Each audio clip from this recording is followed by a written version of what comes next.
আজ বছরের প্রথম দিন 1 জানুয়ারি 2026। নতুন বছর, নতুন দিন, নতুন সকাল। দিনটা শুরু হলো সুমন জয়দার আনা কচুরি তরকারি আর জিলাপি দিয়ে।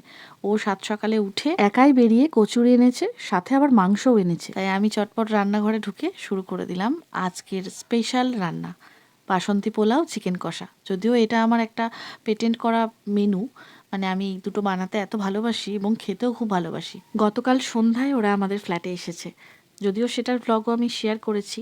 কিছুদিন ধরেই ভাবছিলাম যে দুটো ফ্যামিলি মিলে কোথাও একটা ছোট্ট করে ঘুরে আসবো এই বছরের প্রথম দিন আর শেষ দিনটা। তারপরে এদিক ওদিক অনেক ভেবেচিন্তে দেখলাম যে আমাদের নতুন বাড়ি রয়েছে, আমরা সবাই একসাথে খাওয়া দাওয়া করলেই তো দুটো দিন স্পেশাল হয়ে উঠবে, তাই না?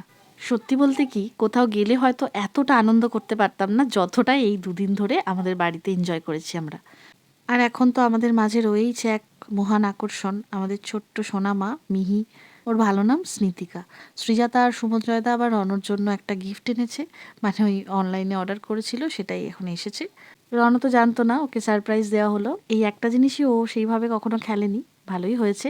ঘরের মধ্যেই তো খেলতে হয়, এখানে বাইরে তো যেতে পারে না। আমার কিন্তু পোলাও একদম রেডি, আর মাংসের মশলাও কষানো হয়ে গেছে, তাতে মাংসও দিয়ে দিয়েছি। সকালবেলা সুমনজয়দা এনেছে মাংস, আর সৃজাতা সেটাকে ধুয়ে ম্যারিনেট করে রেখেছে। ওরা দুজনেই সকাল সকাল আমার অনেকটা কাজ এগিয়ে রেখেছিল। আমাদের একটা সুপ্ত বাসনা যদিও ছিল যে নতুন বছরটা নতুন বাড়িতে শুরু করব, সেটা আজকে পূরণ হয়ে গেল। আর কষাতে কষাতে সুমনজয়দাকে একটু দিলাম টেস্ট করার জন্য যে সব ঠিক আছে কিনা। তারপরে আগে রনকে খাইয়ে দিলাম, এরপরে আমরা খেতে বসবো। রন কিন্তু আগে পোলাও খেত না, ও সাদা ভাত দিয়েই মাংসটা খেতে পছন্দ করত।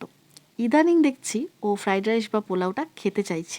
আজকেই আমার ডাইনিং টেবিলটা উদ্বোধন হবে। এর আগে আমরা খেয়েছি, কিন্তু গতকাল তো এটাকে খুব সুন্দরভাবে সাজিয়েছি। ওই সাজানোর পরে এই প্রথম খাবো আমরা। চারজনে খেতে বসে দেখলাম ডাইনিং টেবিলটা বড্ড ছোট। চারজনের প্লেট রাখার পরে আর সেরকম কোনো জায়গা নেই যে আরও কিছু রাখবো, তাই ওই বারবার উঠে উঠে খাবার টাবার নিয়ে আসতে হচ্ছে। যদিও আমাদের তিনজনের জন্য এটা এনাফ, কিন্তু লোকজন এলে তখনই মুশকিল।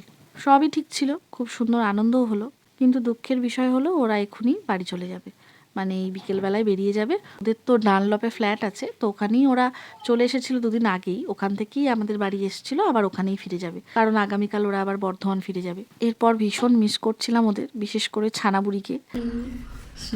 স্ট্রাগল। আবার কবে দেখা হবে? আমরা বর্ধমানেও একসাথে থাকি, কলকাতাতেও একসাথে থাকি। বর্ধমানে একসাথে থাকাটা হয় না, তো দেখা হয়।